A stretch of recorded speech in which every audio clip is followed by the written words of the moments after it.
ಎಲ್ಲ ವೀಕ್ಷಕರಿಗೂ ಭಾರತದ ಮುತ್ತು ಮಾಡುವ ನಮಸ್ಕಾರಗಳು. ಈ ವಿಡಿಯೋದಲ್ಲಿ ನಿಮ್ಗೆ ಏನು ತಿಳಿಸ್ತೀನಿ ಅಂದರೆ, ಇವತ್ತಿನ ವಿಶೇಷ ಏನಂದರೆ ನಮ್ಮ ಡಿ ದೇವರಾಜ್ ಅರಸರವರ ಹುಟ್ಟಿದ ದಿನವಾಗಿದ್ದರಿಂದ ಅದಕ್ಕೆ ಅವ್ರ ಬಗ್ಗೆ ಒಂದು ಸಣ್ಣ ಕಿರುಪರಿಚಯ ಅವ್ರ ಬಗ್ಗೆ ತಿಳಿಸ್ಕೊಡ್ತಾ ಇದ್ದೀನಿ. ಡಿ ದೇವರಾಜ್ ಅರಸರವರು ಕರ್ನಾಟಕ ಕಂಡ ಒಬ್ಬ ಪ್ರಮುಖ ರಾಜಕಾರಣಿ, ಅದೇ ರೀತಿ ಸಮಾಜ ಸುಧಾರಕನಾಗಿದ್ದು ಅವರು 2 ಬಾರಿ ಮುಖ್ಯಮಂತ್ರಿಯಾಗಿ ಕಾರ್ಯನಿರ್ವಹಿಸ್ತಾರೆ. ಆ ಸಂದರ್ಭದಲ್ಲಿ ಹಲವಾರು ಕಲ್ಯಾಣ ಕಾರ್ಯಗಳನ್ನು ಮಾಡಿದ್ದಾರೆ. ಅವುಗಳಲ್ಲಿ ಪ್ರಮುಖವಾಗಿ ಉಳುವವನೇ ಭೂಮಿಯ ಒಡೆಯ ಹಾಗೂ ಹಿಂದುಳಿದ ವರ್ಗಗಳಿಗಾಗಿ ಅವನೂರು ಆಯೋಗದಂಥ ಯೋಜನೆಗಳು ಇಂದಿಗೂ ಸಹ ಪ್ರಸ್ತುತವಾಗಿದೆ. ಅದೇ ರೀತಿ ಅವರ ಜೀವನ ನಾವು ತಿಳ್ಕೋಬೇಕಂದ್ರೆ ಅವ್ರ ಜೀವನ ಚರಿತ್ರೆಯಲ್ಲಿ ಕಿರುಪರಿಚಯ.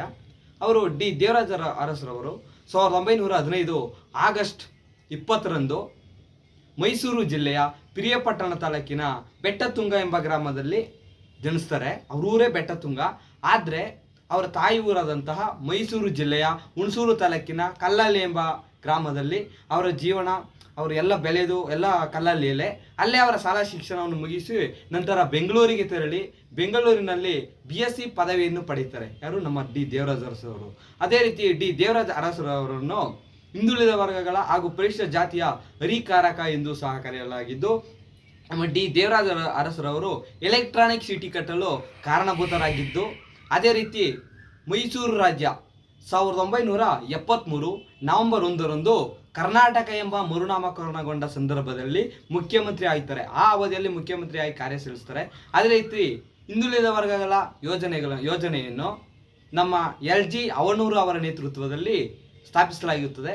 ಅದೇ ರೀತಿ 1937 ಮೊದಲಿಗೆ ಭಾರತೀಯ ರಾಷ್ಟ್ರೀಯ ಕಾಂಗ್ರೆಸ್ ಪಕ್ಷಕ್ಕೆ ಆಯ್ಕೆ ಆಯ್ತಾರೆ. ನಂತರ 1952ರಲ್ಲಿ ಮೊದಲ ಮೈಸೂರು ವಿಧಾನ ಪರಿಷತ್ಗೆ ಆಯ್ಕೆ ಆಯ್ತಾರೆ. ಅದೇ ನಂತರ 1972ರಲ್ಲಿ ಮುಖ್ಯಮಂತ್ರಿಯಾಗಿ ಆಯ್ಕೆಗೊಂಡು 1978ರವರೆಗೆ ಅವರ ಆಳ್ವಿಕೆ ಮಾಡ್ತಾರೆ. ಎರಡು ಬಾರಿ ಮುಖ್ಯಮಂತ್ರಿಯಾಗಿ ಆಳ್ವಿಕೆ ಮಾಡ್ತಾರೆ, ಸುಮಾರು ಕಾಲ ದೀರ್ಘವಾಗಿ.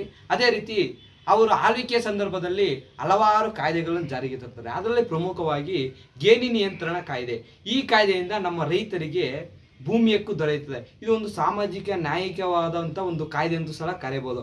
ಅದೇ ರೀತಿ ನಮ್ಮ ಡಿ ದೇವರಾಜ ಅರಸರು ಉದ್ಯೋಗ, ಶಿಕ್ಷಣ, ಸಾಮಾಜಿಕ ನ್ಯಾಯವನ್ನು ಒದಗಿಸಲು ಹಲವಾರು ಸುಧಾರಣೆಗಳನ್ನು ಜಾರಿಗೆ ತಂದಿದ್ದಾರೆ. ಹಾಗೂ ಸಾಮಾಜಿಕ ನ್ಯಾಯ ಹಾಗೂ ನ್ಯಾಯಿಕ ಹರಿಕಾರಕ ಎಂದು ಸಹ ನಮ್ಮ ಜನರು ಎಲ್ಲರೂ ಸಹ ಮೆಚ್ಚುಗೆಯನ್ನು ಪಟ್ಟಿದ್ದಾರೆ ದೇವರಾಜ ಅರಸರ ಬಗ್ಗೆ. ಅದೇ ರೀತಿ ನಮ್ಮ ಹಿಂದುಳಿದ ವರ್ಗಗಳ ಅಭಿವೃದ್ಧಿಗಾಗಿ ಅವರು ಅವನೂರು ಆಯೋಗದಂತಹ ಯೋಜನೆಗಳನ್ನು ಶ್ರಮಿಸಲ್ಪಡುತ್ತಾರೆ. ಅದೇ ರೀತಿ ಅವರ ಕೊಡುಗೆ ತಿಳ್ಕೋಬೇಕಂದ್ರೆ ಸಾಮಾಜಿಕವಾಗಿ ಅವರು ಆರ್ಥಿಕ ಅಭಿವೃದ್ಧಿಯಲ್ಲಿ ಅಪಾರ ಕೊಡುಗೆಯನ್ನು ನಮ್ಮ ಕರ್ನಾಟಕಕ್ಕೆ ನೀಡಿದ್ದಾರೆ. ಜನಪ್ರಿಯ ನಾಯಕನೂ ಆಗಿದ್ದು ಅವರು, ಹಿಂದುಳಿದ ವರ್ಗಗಳ ಹರಿಕಾರಕನೂ ಆಗಿದ್ದು ಅಪಾರ ಕೊಡುಗೆಯನ್ನು ನಮ್ಮ ಕರ್ನಾಟಕಕ್ಕೆ ನೀಡಿದ್ದಾರೆ. ಎಲ್ಲ ಕಾಲಗಳು ದೀರ್ಘವಾಗಿ ಆಳ್ವಿಕೆ ನಡೆಸಿ ನಂತರ ಕೊನೆಗೆ 1982 ಜೂನ್ 7ನೇ ತಾರೀಕಂದು ಮರಣವಂತಾರೆ. ಆದರೂ ಸಹ ಅವರ ಕೊಡುಗೆ, ಅವರ ಹೆಸರು ನಮ್ಮ ಕರ್ನಾಟಕ ಇತಿಹಾಸದಲ್ಲೇ ಇಂದಿಗೂ ಅಜರಾಮರಾಗಿ ಉಳಿದು ಬಿಟ್ಟಿದೆ. ಎಲ್ಲರ ಮನದಲ್ಲೂ ಇಂದಿಗೂ ಸಹ ಅವರ ಹೆಸರು, ಅವರು ಮಾಡಿರುವಂಥ ಕೆಲಸ, ಕೊಡುಗೆಗಳು ಇಂದಿಗೂ ಸಹ ಹೃದಯದಲ್ಲಿ ಪುಳುಕ್ಸ್ತಾ ಇದೆ.